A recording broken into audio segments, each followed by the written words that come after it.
કેમ બેન સારું છે ને સારું તમારે? હો, તમારે કેમ છે? અમારે મજા છે હો બેન. બેટા પાણી લેતા આવજે.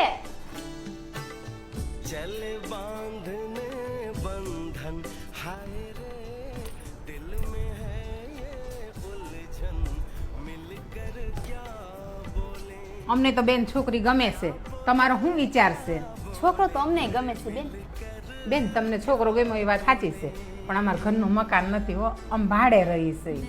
બેન છોકરો સંસ્કારી અને કમાવ છે ને એટલે ગમ્યું છે, અને ભાડાના મકાનમાં તો અમે રહીએ છીએ, અને મારા દીકરીના ભાગમાં હશે તો તમારે મકાન થશે, અને ભાગમાં ન હોય તો હોય એ પણ વેચાઈ જાય. દીકરીને એકલી મિલકત જોઈને તો નહીં દેવાય ને બેન. બેન તમે વાત કરીને મને બહુ ગમી હો બેન. તમે મારા દીકરાના સંસ્કાર જોયા, તમે અમારી મિલકત ન જોઈ, અમારે ઘરનું મકાને નથી. અમને એમ થયું હતું કે શું જવાબ આવશે મારા દીકરાનો, હા આવશે કે શું કહેશે એમ. અત્યારે તો છોકરીવાળાની કેટલી માંગ હોય છે. દીકરીના માવતર એમ પૂછે તમારા દેશમાં જમીન છે, તમારા ઘરના મકાન છે, એવું બધું હોવા છતાંય હા નથી પાડતા.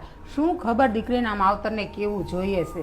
બેન અમે તો એ વિચારના માણસો છીએ ને કે આપણો નાતીલાનો દીકરો હોય, સંસ્કારી અને કમાવ હોય ને એટલે દીકરી દઈ દેવાની, તો આપણી દીકરી સુખી થાય. પછી છે ને બેન દીકરીની ઉંમર થઈ જાય અને એ ભાગી જાય, પછી આપણે હેરાન થાય ને દીકરી પણ હેરાન થાય. એ કરતાં એનો સમય થાય ને એટલે સાસરે મોકલી દઈએ ને એટલે એ પણ સુખી અને આપણે પણ સુખી.